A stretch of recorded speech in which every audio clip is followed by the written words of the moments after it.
Halo guys, annyeonghaseyo. Assalamualaikum warahmatullahi wabarakatuh. Selamat sore, salam sejahtera untuk kita sekalian. Om Swastiastu, Namo Buddhaya, salam kebajikan. Kembali lagi di podcast Dia Darul Rahman Tual bersama saya, Seni Letulur, selaku host yang akan memandu podcast pada kali ini. Dan telah hadir bersama saya, Bapak Rijalisun, SAP, SM, SHMH, selaku Kepala Bidang Kemahasiswaan Dia Darul Rahman Tual, yang akan menjadi narasumber pada kali ini untuk membahas lebih dalam tentang membangun kesadaran hukum bagi masyarakat. Baik Bapak, keadaan masyarakat yang beraneka ragam dapat memicu terjadinya konflik. Konflik dilatar belakangi oleh adanya perbedaan yang dibawa oleh individu pada saat berinteraksi, seperti perbedaan fisik, pengetahuan, adat istiadat, keyakinan, dan lain sebagainya. Kondisi Kota Tual di Maluku Tenggara pun kita semua ketahui bahwa sering terjadi konflik dan kejahatan kriminal. Baik, bagaimana pendapat Bapak, pandangan Bapak terkait konflik sosial dan aksi-aksi kriminal yang terjadi di Kepulauan Kea akhir-akhir ini yang seakan-akan tidak pernah selesai? Ya. Assalamualaikum warahmatullahi wabarakatuh. Terima kasih Ade Seni Letulur yang bertindak selaku host pada kesempatan hari ini. Sebelum saya menjawab pertanyaan dari Ade Seni, mungkin terlebih dahulu saya menyapa kepada pemirsa semuanya. Semoga semuanya sehat-sehat selalu dalam lindungan Allah Subhanahu wa Ta'ala, Tuhan yang Maha Esa. Dan semoga kita semua dijauhkan dari mara bahaya yang mungkin kita tidak pernah ketahui, yang orang lain rencanakan kepada kita. Kita semua dihindarkan oleh hal-hal yang seperti itu. Terkait dengan pertanyaan yang disampaikan oleh Ade host, bahwa kita semua ketahui bersama bahwa akhir-akhir ini kita melihat, kita mendengar, bahkan mungkin dari kita semua ada keluarga juga yang pernah menjadi korban, pernah menjadi sasaran orang-orang yang tidak bertanggung jawab, sehingga kita lihat bahwa banyak konflik sosial yang terjadi di daerah kita yang kita cintai ini, yakni Tanah Evaf, Kepulauan Kei. Lalu di satu sisi juga kita juga melihat bahwa banyak terjadi angka kriminalitas, baik itu pencurian, kemudian pembegalan, dan kemudian aksi-aksi main hakim sendiri, itu kita lihat sendiri. Nah, kalau ditanya pandangan saya selaku akademisi, selaku dosen hukum, saya melihat bahwa hal ini tidak dibenarkan dari segi apapun itu. Karena kita ketahui bersama bahwa negara kita yang tercinta ini, negara Republik Indonesia, adalah negara hukum. Itu dituangkan dalam pasal 1 ayat 3 Undang-Undang Dasar 1945, bahwa negara Indonesia merupakan negara hukum. Sehingga tindak tanduk dari seluruh masyarakat, seluruh yang punya kepentingan di negeri ini, itu harus didasari oleh hukum. Hal-hal kriminalitas, hal-hal konflik sosial yang merugikan orang lain, itu jelas melanggar hukum. Dan sangat disayangkan kita orang Kei yang katanya falsafah ain ni ain, satu baku kele dengan satu sayang satu, namun masih banyak terjadi konflik-konflik sosial yang harusnya tidak terjadi, dan masih banyak juga aksi-aksi kriminal yang harusnya juga tidak terjadi. kalau pandangan saya sih harusnya tidak boleh terjadi seperti itu. Itu berakibat fatal yang berisiko pidana. Kalau dari sisi hukum berisiko pidana, dan setiap pelakunya yang melakukan aksi itu secara sengaja dia harus bertanggung jawab penuh atas aksinya sesuai dengan prosedur hukum yang berlaku di negara kita. Mungkin itu kalau tanya pandangan terkait dengan masalah konflik sosial dan aksi kriminal lainnya saat ini. Baik, terima kasih Bapak. Begini, pihak yang berwajib selaku kepolisian kadang-kadang sering meninggalkan kejadian-kejadian tersebut. Jadi bagaimana pendapat Bapak terhadap tindakan kepolisian tersebut? Oke, begini adik host, sebenarnya kalau pihak kepolisian tidak meninggalkan,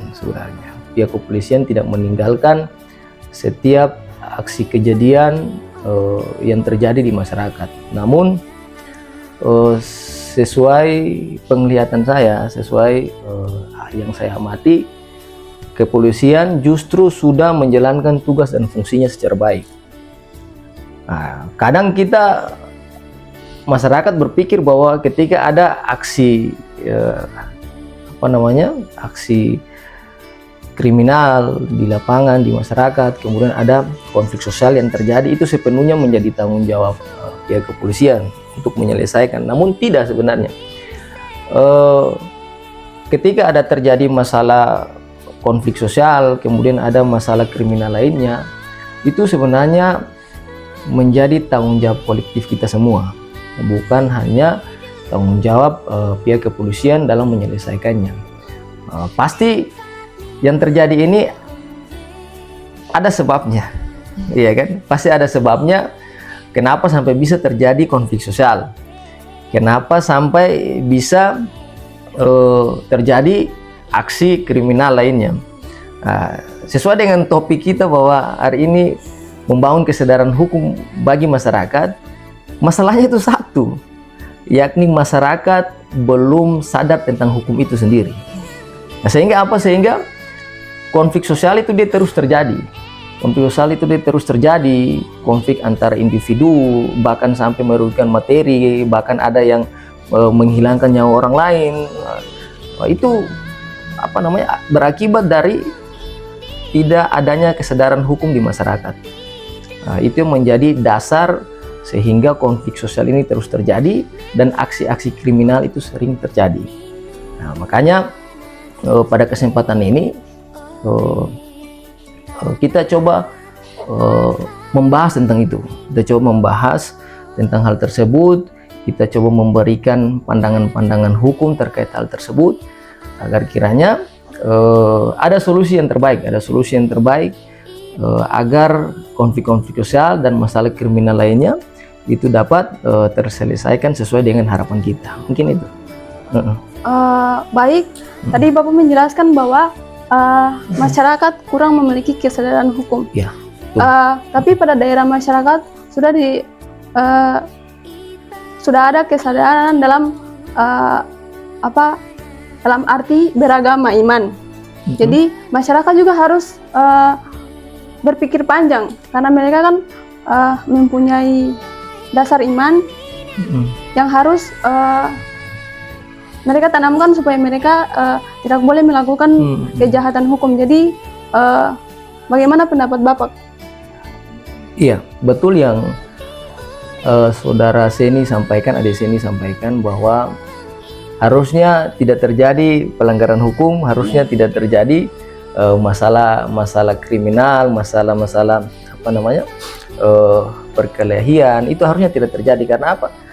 Ada dasar agama, ada dasar iman yang mendasari bahwa hal itu tidak terjadi.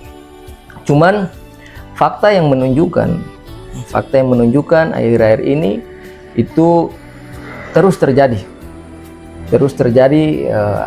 konflik sosial, kemudian aksi kriminal lainnya. Itu membuktikan bahwa iman kita pun turun. Kalau iman kita semua umat beragama berpegang teguh kepada iman, kepercayaan mereka, berarti apa? Berarti saya yakin masalah-masalah konflik sosial tidak akan terjadi.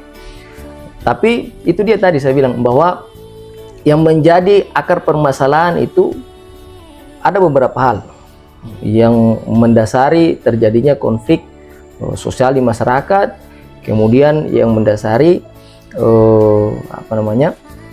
aksi-aksi kriminal, baik begal, pencurian, dan lain-lain. Itu yang pertama itu kan kita lihat bahwa aksi serang, kemudian aksi saling adu cotos, adu tinju, itu kan kebanyakan remaja, iya kan. Nah, dari remaja itu baru kemudian dia menjadi pemicu konflik itu semakin besar. Nah, maka yang ingin saya katakan bahwa sebenarnya yang menjadi akar permasalahan konflik itu awal mulanya dari kenakalan remaja yang pertama. Kenakalan remaja itu menjadi awal terjadinya konflik sosial. Konflik sosial dalam artian saling serang antara individual atau kelompok. Nah, itu menjadi hal penyebab pertama. Yang kedua yang menjadi penyebab konflik itu sendiri, yang kedua ialah miras, minuman keras. Nah, minuman keras ini dia menjadi salah satu penyebab terjadinya konflik di daerah ini. Karena kita ketahui bersama beberapa hari yang lalu atau pekan yang lalu, bulan yang lalu, itu kita memberikan apresiasi yang luar biasa kepada pihak kepolisian bahwa berhasil menyita beberapa ton miras yang direncanakan masuk ke daerah kita yang tercinta ini. Selain miras, ada yang namanya lagi itu penyebab ketiga itu faktor ekonomi. Kenapa faktor ekonomi menjadi salah satu penyebab terjadinya konflik sosial atau terjadinya aksi-aksi kriminal? Karena kita ketahui bersama uang ini semakin sulit. Ya, sedangkan kebutuhan keluarga sehari-hari itu wajib harus ada, ya, makan dan lain-lain harus ada. Sedangkan pekerjaan pun sulit, sehingga salah satu penyebab terjadinya konflik sosial itu ialah persoalan ekonomi. Karena tuntutan ekonomi yang semakin banyak, kemudian Kemudian aksi kriminal itu dilakukan. Karena pekerjaan sudah tidak ada, cari uang susah. Terakhir mereka mengambil jalan pintas, kita melakukan aksi kriminal, melakukan pencurian, melakukan pembegalan, melakukan aksi-aksi lainnya yang itu jelas melanggar hukum. Artinya apa? Artinya dengan sadar mereka lakukan, tapi di sisi lain mereka tidak sadar akan hukum itu sendiri. Iya. Dan yang terakhir, yang menjadi salah satu penyebab konflik sosial itu terjadi, yang terakhir saya bisa katakan bahwa narkoba. Nah, kenapa saya katakan narkoba? Narkoba ini jelas terlarang di negara ini. Dilarang oleh pemerintah, dilarang oleh undang-undang. Nah, kenapa harus narkoba menjadi salah satu item penyebab? Narkoba itu adalah candu yang membahayakan diri pribadi seseorang. Nah, ketika dia tidak mengkonsumsi itu, bagi yang pernah mengkonsumsi, dia akan menjadi ketagihan. Ketika dia ketagihan, ekonominya sulit, uangnya susah untuk membeli itu, maka itu terjadinya aksi-aksi kriminal. Demi apa? Demi memenuhi kebutuhannya tadi untuk mengkonsumsi narkoba yang jelas-jelas itu tidak boleh. Sehingga 4 item ini menurut saya yang menjadi faktor utama terjadinya konflik-konflik yang terjadi di masyarakat, yang mungkin harus sama-sama kita cari solusi yang terbaik agar konflik ini dia bisa cepat mereda dan kita bisa hidup damai, aman, dan apa namanya dalam melaksanakan aktivitas keseharian kita. Itu kira-kira dari saya. Baik, terima kasih kepada baik, terima kasih untuk penjelasan Bapak. Dari penjelasan Bapak tadi, menurut Bapak apa yang menjadi faktor yang menyebabkan konflik dan masalah kriminal terus terjadi di daerah kita ini? Iya, kalau terkait faktor yang tadi 4 itu yang saya sudah jelaskan, ada 4 itu. Kemudian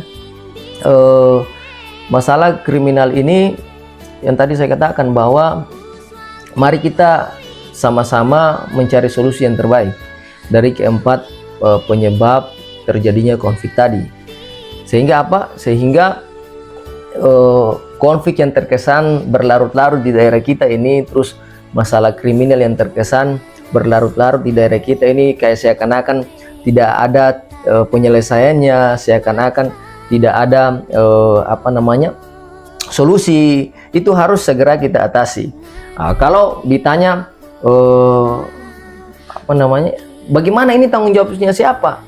Tanggung jawab kepolisian sajakah? Tanggung jawab tokoh agama sajakah? Tanggung jawab pemerintah sajakah? Tidak. Ini persoalan penyelesaian konflik dan persoalan apa namanya penyelesaian angka-angka kriminal yang terjadi di daerah ini menjadi tanggung jawab kolektif. Nah, kolektif siapa yang bertanggung jawab? Yang pertama, pihak pemerintah. Pemerintah ini sudah termasuk kepolisian di dalamnya. Nah, kemudian yang kedua, tokoh agama. Nah, tokoh agama dia bertanggung jawab juga untuk melakukan pembinaan. Kemudian tokoh masyarakat dia bertanggung jawab juga memberikan pembinaan. Kemudian apalagi keluarga. Nah, keluarga ini yang paling penting sebenarnya. Keluarga yang paling penting. Kenapa keluarga paling penting? Karena anak-anak kita, apa namanya putra-putra kita itu waktunya lebih banyak di rumah. Nah, sebelum dibina oleh lembaga pendidikan, misalnya di sekolah, itu kan pembinaan pertama dasar itu ada di keluarga. Keluarga bertanggung jawab penuh melakukan pembinaan untuk tidak melakukan hal-hal yang melanggar undang-undang. Setelah pembinaan di keluarga dilakukan, dia di lembaga-lembaga pendidikan itu pun harus dilakukan. Kemudian tokoh-tokoh agama juga harus melakukan pembinaan. Kemudian tokoh masyarakat juga harus melakukan pembinaan. Dan yang paling penting dari individual itu sendiri. Bagaimana mungkin pembinaan itu sudah dilakukan, tapi apa yang terjadi? Yang terjadi adalah individual itu tidak menyadari hukum itu kembali, ya kan? Ketika pembinaan sudah dilakukan, namun individual itu dia tidak sadar tentang hukum itu sendiri, lalu maka sia-sialah pembinaan itu, ya kan? Nah, jadi harus ketika pembinaan itu sudah dilakukan, kemudian individual itu harus mulai sadar akan setiap perbuatan dilakukan. Ketika apabila dia melanggar hukum, maka dia harus menyadari bahwa itu salah dan tidak boleh mengajarkan ke orang lain dan tidak boleh juga mengulangi untuk diri pribadinya sendiri. Begitu kira-kira yang apa namanya saya pahami gitu. Jadi telah dijelaskan bahwa yang menjadi peran sepenuhnya untuk bertanggung jawab dalam konflik di masyarakat, dijelaskan bahwa seluruh masyarakat, pihak kepolisian, pemerintah, masyarakat maupun pihak-pihak lainnya, ya, yang harus berwajib untuk menyelesaikan konflik tersebut. Jadi menurut Bapak, yang harus dilakukan untuk menyelesaikan konflik sosial dan aksi kriminal tersebut itu bagaimana caranya? Iya. Jadi seperti yang saya katakan awal bahwa negara ini adalah negara hukum. Ya, negara hukum itu tertuang dalam pasal 1 ayat 3 Undang-Undang Dasar 1945. Kalau ditanya bagaimana solusi, bagaimana caranya untuk kita sama-sama menghentikan aksi-aksi kejahatan sosial, aksi-aksi kriminalitas yang terjadi di masyarakat, itu sering saya katakan di beberapa kesempatan di beberapa pertemuan-pertemuan bersama stakeholder, bersama tokoh adat, tokoh masyarakat, saya sering katakan bahwa aksi-aksi kriminal ini kan masyarakat tidak menyadari terhadap hukum. Lalu ini masalahnya ada di sumber daya manusianya. Dia tidak ada di yang lain. Dia masalahnya ada di sumber daya manusianya. Nah, untuk merubah sumber daya manusianya dari yang awalnya dia tidak sadar tentang hukum, kemudian berubah dia untuk sadar akan hukum, apa yang harus dilakukan? Dia harus lakukan pembinaan secara kontinu. Dia melakukan pembinaan secara berkelanjutan. Pembinaan secara berkelanjutan melalui apa? Melalui sosialisasi, melalui penyuluhan hukum. Kalau dari tokoh agama, melalui program-program keagamaan yang harus dilakukan di mana? Di masjid-masjid, di majelis-majelis, di gereja-gereja. Semua harus dilakukan secara berkelanjutan.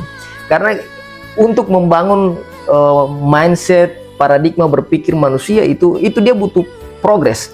Dia tidak bisa hari ini seperti kita membangun bangunan yang megah, hari ini kita bangun, hari ini langsung jadi. Tidak. Kalau kita merubah mindset orang, itu harus butuh waktu yang banyak dan harus berkelanjutan. Jangan begini, jangan ketika konflik itu terjadi baru kita melakukan pembinaan. Itu tidak mungkin berhasil merubah karakter orang. Itu tidak akan mungkin berhasil. Tapi apa? Tapi harus perubahan itu dilakukan secara kontinu, secara berkelanjutan. Dia punya pendampingan dilakukan oleh pemerintah, dilakukan oleh masyarakat, tokoh adat, pihak keluarga. Itu harus dilakukan secara kontinu, secara berkelanjutan. Sehingga apa? Sehingga masyarakat itu terbentuklah mindset sadar akan hukum itu.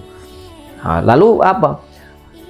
Yang kedua itu bagaimana caranya untuk menyelesaikan konflik yang terjadi di daerah ini. Yang kedua ialah kita harus melakukan sosialisasi hukum, bahwa bagaimana penerapan hukum apabila melakukan pelanggaran, bagaimana pidana yang harus ditanggung ketika melakukan suatu pelanggaran hukum. Itu cara-cara sosialisasi ke masyarakat ini juga harus dilakukan secara kontinu dari pihak yang bertanggung jawab langsung atas hukum-hukum itu sendiri.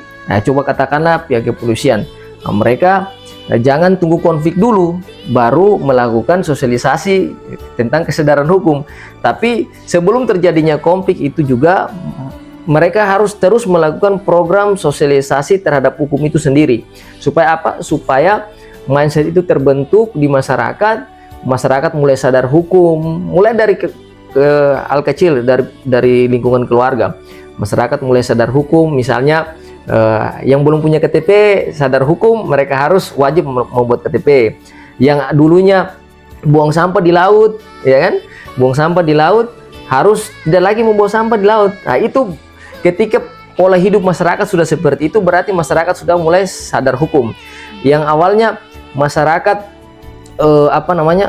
mungkin di tengah-tengah masyarakat ada yang sering mabuk-mabukan, sering menjual miras, ya kan? Itu harus ketika mereka sudah mulai berhenti, berarti tandanya mereka sudah mulai sadar tentang hukum. Nah, yang menjadi persoalan begini, kalau sosialisasi kita sudah lakukan, penyuluhan hukum sudah kita lakukan, tapi kita tidak menyelesaikan akar masalahnya, itu sama saja dengan kita memberikan penyuluhan hukum yang sia-sia. Kenapa saya katakan seperti ini? Karena setiap konflik itu, yang tadi saya bilang ada 4 faktor konflik itu terjadi. Masalah kenakalan remaja, masalah apa lagi tadi? Masalah miras, kemudian masalah ekonomi, kemudian masalah narkoba. Nah, 4 masalah ini menjadi poin utama. Kalau seandainya konflik yang terjadi itu bersumber dari kenakalan remaja, maka apa yang harus dilakukan? Maka harus dilakukan pembinaan kepada remaja-remaja itu. Pembinaannya secara berkelanjutan. Supaya apa? Supaya konflik-konflik itu dia selesai, dia tidak lagi berlanjut semakin besar dan semakin berkepanjangan. Nah, tapi kalau seandainya masalah konflik itu awalnya dari minuman keras, maka kita harus selesaikan masalah miras ini. Ya. Jadi kita bersama-sama dengan penegak hukum, kita harus sama-sama membasmi miras yang ada di daerah ini. Nah, misalnya mulai dari proses produksi itu harus pihak kepolisian dengan tegas melarang, menindak siapa saja yang memproduksi minuman keras itu. Nah, kemudian yang menjualnya dan kemudian yang mengkonsumsinya itu harus jelas diselesaikan. Kalau masalahnya yang pemicunya adalah minuman keras. Nah, kalau seandainya masalah pemicu konflik sosial atau aksi kriminal lainnya adalah persoalan ekonomi, maka kita harus selesaikan ini masalah ekonomi ini dengan cara melalui pemerintah membuka lowongan kerja supaya apa? Supaya orang punya aktivitas ada, orang punya penghasilan ada. Ketika orang punya aktivitas ada, orang punya penghasilan ada, maka apa yang terjadi? Mereka hidup tenang, mereka tidak akan melakukan aksi kayak tadi, pembegalan, pencurian, ya kan? Nah, itu tidak akan terjadi. Nah, kalau seandainya masalahnya adalah narkoba sebagai pemicu, maka kita melalui pemerintah, melalui BNN, kita harus sama-sama bergandengan tangan untuk apa? Untuk membasmi narkoba dari daerah ini, gitu. Kenapa? Karena itu tadi saya bilang, karena kebutuhan untuk mengkonsumsi narkoba yang jelas dilarang oleh undang-undang dan itu adalah pidana, ya kan? Karena kebutuhan mereka memaksakan mereka untuk melakukan aksi kriminal. Aksi kriminalnya apa? Melakukan pencurian. Demi apa? Demi untuk mendapatkan uang lalu kemudian membeli barang haram tersebut. Padahal kan ini tidak boleh. Nah, cuman kita di daerah ini yang lucunya begini. Kalau ada keluarga kita yang mengkonsumsi miras, masyarakat itu tidak punya proaktif terhadap aparat kepolisian. Tidak proaktif dalam artian begini, mereka kalau kepolisian turun, siapa yang menjual miras? Mereka malah apa? Malah menyembunyikan identitas si penjual miras itu. Iya kan? Berarti apa? Berarti sama dengan kita sedang mendukung kejahatan yang terjadi di daerah ini. Sama dengan narkoba. Narkoba sama kan? Ketika dari pihak kepolisian, BNN, kemudian apa? Mereka mencoba untuk memberantas narkoba di daerah ini sebagai salah satu penyebab terjadinya aksi-aksi kriminal. Apa yang terjadi? Mereka dengan sengaja menyembunyikan identitas pengguna, penjual, dan pemakai. Nah, ini kan masalah. Kalau seandainya masyarakat dia punya dia proaktif terhadap pemerintah, dia mau sama-sama mau menjadikan daerah ini aman, menjadikan daerah ini tentram, hidup tanpa ada masalah-masalah kriminal. Dia harus kasih tahu, walaupun itu anak kita, walaupun itu saudara kita, walaupun itu bapak kita. Ketika dia melakukan kejahatan kriminal harus sampaikan ke pihak berwajib. Bila perlu, bawa orang itu pergi ke pihak berwajib atas kesalahan yang dilakukan. Begitu kan? Jangan kita melindungi kejahatan. Ini yang sering terjadi di daerah kita. Sehingga hal-hal tersebut, mari kita membantu masyarakat seperti yang saya membantu pihak kepolisian. Seperti yang saya katakan tadi, bahwa tanggung jawab penyelesaian aksi sosial konflik sosial yang terjadi itu bukan tanggung jawab ansip, tanggung jawab kepolisian, tapi ini tanggung jawab kolektif semuanya. Tanggung jawab pemerintah, tokoh adat, tokoh masyarakat, kemudian keluarga, termasuk individual itu sendiri yang bertanggung jawab atas terjadinya aksi-aksi kriminalitas dan aksi-aksi saring serang tadi, aksi-aksi kejahatan sosial yang terjadi. Mungkin itu dari saya. Baik, untuk itu bagaimana sanksi-sanksi yang harus dijatuhkan kepada pihak yang telah melakukan aksi kriminal tersebut untuk membangun kesadaran terhadap pihak tersebut? Ya, kalau ditanya sanksi kan lagi-lagi seperti yang saya katakan tadi, bahwa negara kita negara hukum. Sanksinya itu berdasarkan apa yang dilakukan. Jadi sanksi yang atas kejahatan dilakukan, misalnya dia menghilangkan nyawa orang lain, itu sanksinya pidana. Kemudian berbeda juga dengan sanksi seseorang melakukan aksi pencurian, itu pun pidana. Tapi dia bedanya di mana? Bedanya itu lama kurungan penjara atas tindakan kriminal yang dia lakukan. Nah, setiap aksi kejahatan kriminal yang dia lakukan atau seseorang lakukan itu sanksinya beda-beda. Sanksinya beda-beda tergantung jenis kejahatan yang dilakukan. Nah, itu nanti ketika kriminal itu terjadi baru kita bisa lihat sanksi yang cocok untuk dia apa. Biasanya orang-orang praktisi hukum itu lebih tahu tentang keputusan sanksi apa yang harus dikasih kepada pelaku kejahatan. Namun itu tidak serta-merta kita langsung memberikan sanksi, tapi ada proseduralnya. Kalau memang sudah ditetapkan sebagai tersangka atau dia ditetapkan bahwa dia bersalah, kemudian dilakukan proses persidangan, bahwa dalam persidangan itu ada fakta-fakta yang bisa memberatkan dia atas aksinya, baru setelah itu diputuskan yang bersangkutan dijatuhi hukuman apa seperti itu. Karena kita tidak bisa menjatuhkan sanksi sesuai dengan atas keinginan kita, tapi semua harus bersumber terhadap hukum yang berlaku di negara ini. Mungkin itu. Baik, untuk pandangan Bapak, sebelum kita mengakhiri podcast kali ini, apa yang mau Bapak sampaikan kepada masyarakat Kota Tual dan Maluku Tenggara terkait dengan konflik-konflik yang sering terjadi di kota maupun di kabupaten? Baik, iya. Untuk masyarakat Kota Tual dan Kabupaten Maluku Tenggara, katong semua bersaudara dengan falsafah ain-ain, dengan rasa pelagandong di antara kita semua. Mari sama-sama kita menghentikan konflik-konflik sosial yang terjadi di daerah kita yang tercinta ini. Kita mari lakukan pembinaan secara kontinu, melakukan kerjasama yang baik antara satu dengan lainnya, dan tidak terprovokasi dengan isu-isu yang nantinya memecah belah kita semua. Kalau memang ada anak-anak kita 1-2 orang yang sedikit bandel, kemudian itu yang nantinya menjadi cikal bakal terjadinya konflik lebih besar, mari sama-sama kita membina mereka. Itu adalah anak-anak kita membina mereka dengan tulus, dengan kasih sayang, sehingga mereka dapat berubah sepenuhnya. Mereka mulai sadar dengan hukum itu sendiri. Dan pembinaan, mari kita sama-sama membantu pemerintah, membantu tokoh adat, tokoh masyarakat, tokoh agama, lembaga-lembaga pendidikan. Kita sama-sama mendidik keluarga kita, memberikan pengertian baik kepada mereka bahwa pelanggaran-pelanggaran hukum atas tindakan yang mereka lakukan itulah tidaklah benar, tidak benar dari mata hukum positif kita, tidak benar dari hukum agama kita, tidak benar dari hukum adat kita, itu tidak benar dari segala jenis hukum yang ada di daerah ini yang kita anut. Itu tidak dibenarkan, dan itu berisiko buruk terhadap dirinya sendiri apabila aksi-aksi kejahatan itu terus dilakukan.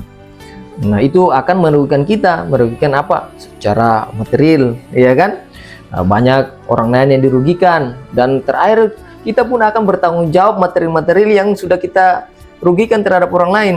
Nah, sehingga untuk bersaudara semua, marilah kita bergandengan tangan, saling mengasihi, saling mencintai antar satu sama dengan yang lainnya, dan kita mendukung aparat kepolisian kita untuk mengusut tuntas masalah-masalah konflik yang terjadi, dan kita mendukung pula aparat kepolisian kita untuk mendukung aksi memberantas aksi-aksi kriminal yang terus terjadi, mulai dari pembegalan, kemudian apalagi pencurian. Kita mendukung dengan cara apa? Ketika kita melihat, mendengar ada aksi-aksi yang nanti merugikan orang banyak, itu kita segera melaporkan kepada pihak kepolisian, dan kita percayakan kepada mereka supaya negara ini, daerah ini dapat terkendali, aman, dan semua masyarakat bisa hidup dalam kedamaian. Mungkin itu. Terima kasih atas pesan yang telah disampaikan dari Bapak kita, Rijal Isun. Oh iya, dan yang terakhir satu lagi, saya lupa Karena ini momen penerimaan mahasiswa baru, iya, momen penerimaan mahasiswa baru. Jadi saya mengajak kita semua, adik-adik kita yang sementara menunggu ini hasil kelulusan nih. Saya doakan mudah-mudahan semua lulus. Amin. Lalu kemudian dapat bergabung bersama kami di Sekolah Tinggi Ilmu Administrasi Daur Rahman Tual dan wujudkan mimpimu bersama kami untuk menjadi pemimpin di masa depan. Mungkin itu. Iya. Ya, terima kasih. Sekian pesan dari narasumber kita. Semoga dapat bermakna dan menjadi pedoman bagi kita dari pihak mahasiswa, masyarakat maupun pemerintahan dan pihak-pihak lainnya. Sekian podcast kami hari ini. Wassalamualaikum warahmatullahi wabarakatuh. Selamat sore, salam sejahtera untuk kita sekalian. Om Swastiastu, Namo Buddhaya, salam kebajikan.